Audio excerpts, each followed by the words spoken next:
اصحاب الاخدود کے مظالم۔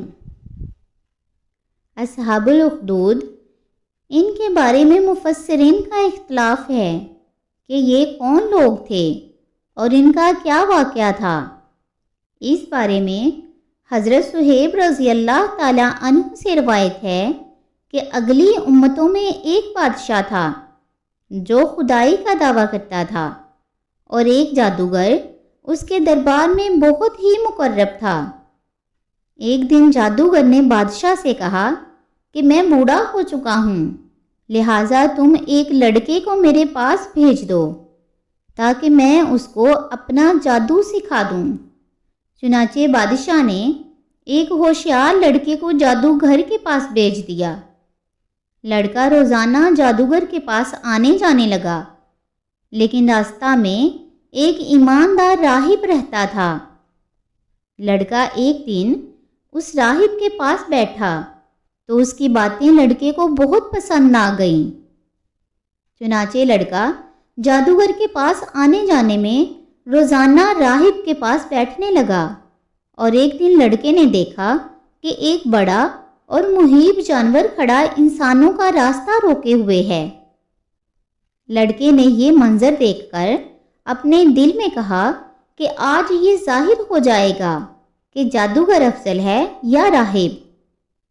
چنانچہ لڑکے نے ایک پتھر اٹھا کر یہ دعا مانگی کہ یا اللہ، اگر تیرے دربار میں یہ مذہب جادوگر سے زیادہ مقبول و محبوب ہو تو اس جانور کو اسی پتھر سے مقتول فرما دے۔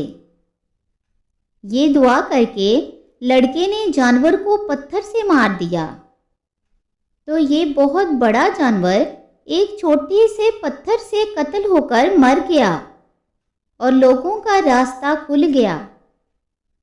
لڑکے نے راہب سے یہ پورا واقعہ بیان کیا تو راہب نے کہا کہ اے لڑکے، خدا کے دربار میں تیرا مرتبہ بلند ہو گیا ہے، لہٰذا اب تو عنقریب امتحان میں ڈالا جائے گا، اس لیے کسی کو میرا پتہ نہ بتانا اور امتحان کے وقت صبر کرنا۔ اس کے بعد یہ لڑکا اس قدر صاحب کرامت ہو گیا کہ اس کی دعاؤں سے مادرزاد اندھے اور کوڑی شفا پانے لگے۔ رفتہ رفتہ بادشاہ کے دربار میں اس کا چرچا ہونے لگا تو بادشاہ کا ایک بہت مقرب ہمنشین جو اندھا ہو گیا تھا، اس لڑکے کے پاس بہت سے ہدایہ اور تحائف لے کر حاضر ہوا اور اپنی بصارت کے لیے دعا کا طالب ہوا۔ تو لڑکے نے کہا کہ اگر تو اللہ تعالیٰ پر ایمان لائے تو میں تیرے لیے دعا کر دوں گا۔ چنانچہ وہ ایمان لایا اور لڑکے نے اس کے لیے دعا کر دی تو فوراً ہی وہ آنکھوں والا ہو گیا اور بادشاہ کے دربار میں گیا تو بادشاہ نے پوچھا کہ تمہاری آنکھوں میں بصارت کیسے آ گئی؟ تو مقرب ہم نشین نے کہا کہ میرے رب نے مجھے بصارت عطا فرما دی۔ بادشاہ نے غضبناک ہو کر کہا میرے سوا بھی تمہارا کوئی رب ہے؟ تو اس نے کہا کہ ہاں، اللہ تعالیٰ میرا اور تیرا دونوں کا رب ہے۔ بادشاہ نے اس کو طرح طرح کی سزائیں دے کر پوچھا کہ کس نے تجھے یہ بتایا ہے؟ تو اس لڑکے کا نام بتا دیا۔ پھر بادشاہ نے لڑکے کو قید کر کے اس کو اس قدر مارا پیٹا کہ اس نے راہب کا نام بتا دیا۔ بادشاہ نے راہب کو گرفتار کر کے اس سے کہا کہ تم اپنے عقیدہ کو چھوڑ دو، مگر راہب نے صاف صاف کہہ دیا کہ میں اپنے اس عقیدہ پر آخری دم تک قائم رہوں گا۔ یہ سن کر بادشاہ آگ بگولا ہو گیا اور اس نے راہب کے سر پر آرا چلوا کر اس کو 2 ٹکڑے کر دیا۔ اس کے بعد بادشاہ نے اپنے ہمنشین کے سر پر بھی آرا چلوا دیا۔ پھر لڑکے کو سپاہیوں کے سپرد کیا اور حکم دیا کہ اس کو پہاڑ کی چوٹی پر چڑھا کر اوپر سے نیچے لٹکا دو۔ لڑکے نے پہاڑ پر چڑھ کر دعا مانگی تو ایک زلزلہ آیا اور بادشاہ کی سپاہی زلزلہ کے جھٹکوں سے ہلاک ہو گئے اور لڑکا سلامتی کے ساتھ پھر بادشاہ کے سامنے آ کر کھڑا ہو گیا۔ پھر بادشاہ نے غیظ و غضب میں بھر کر حکم دیا کہ اس لڑکے کو کشتی پر بٹھا کر سمندر میں لے جاؤ اور سمندر کی گہرائی میں لے جا کر اس کو سمندر میں پھینک دو۔ چنانچہ بادشاہ کے سپاہی اس کو کشتی میں بٹھا کر لے گئے۔ پھر جب لڑکے نے دعا مانگی تو کشتی غرق ہو گئی اور سب سپاہی ہلاک ہو گئے، اور لڑکا صحت و سلامتی کے ساتھ بادشاہ کے سامنے آ کھڑا ہوا، اور بادشاہ حیران رہ گیا۔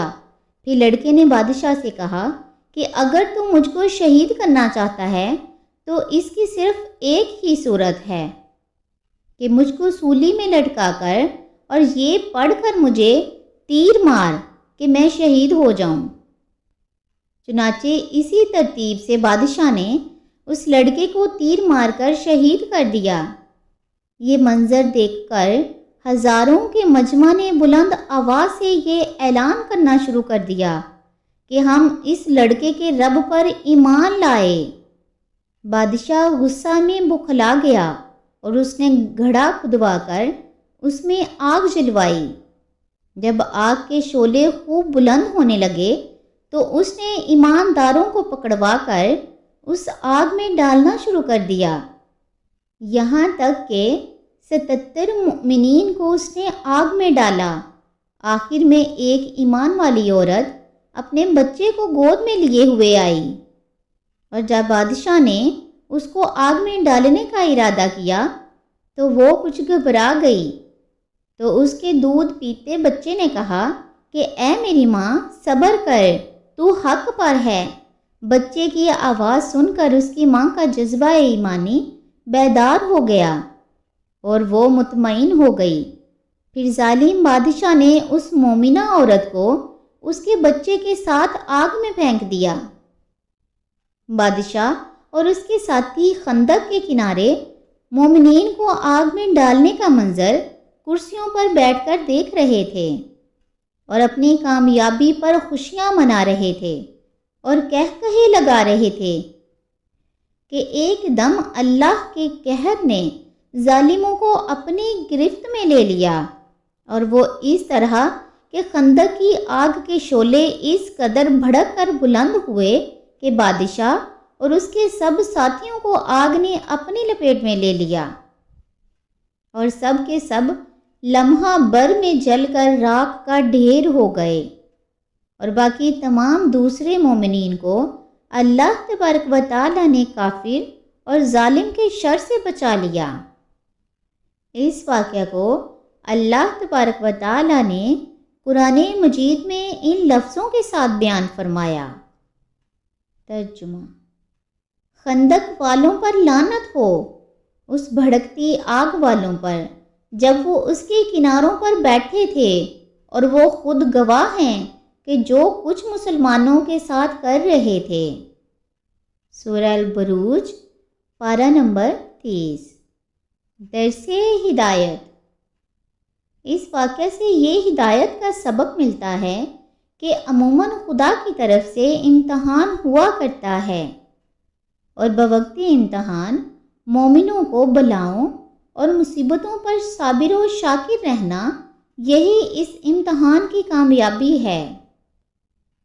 نمبر 2، یہ بھی معلوم ہوا کہ ایمان کامل کی یہی نشانی ہے کہ مومن خدا کی راہ میں پڑنے والی تکلیفوں اور مصیبتوں سے گھبرا کر کبھی بھی اس میں تذبذب نہیں پیدا ہوتا، بلکہ مومن خواہ پھولوں کے ہار کے نیچے ہو یا تلوار کے نیچے پانی میں غرق کیا جائے یا آگ کے شعلوں میں جلایا جائے، ہر حال میں اور ہر صورت وہ اپنے ایمان پر استقامت و استقلال کے ساتھ پہاڑ کی طرح قائم رہتا ہے، اور اس کا خاتمہ ایمان ہی پر ہوتا ہے۔ یہ وہ سعادت عظمیٰ ہے کہ جس کو نصیب ہو جائے اس کی خوش بختیوں کی معراج ہو جاتی ہے، اور وہ خدا و رسول کی بارگاہ میں وہ قرب حاصل کر لیتا ہے کہ آسمانوں کے فرشتے اس کے اعلیٰ مراتب کی سربلندیوں کے مداح اور ثناء خواں بن جاتے ہیں۔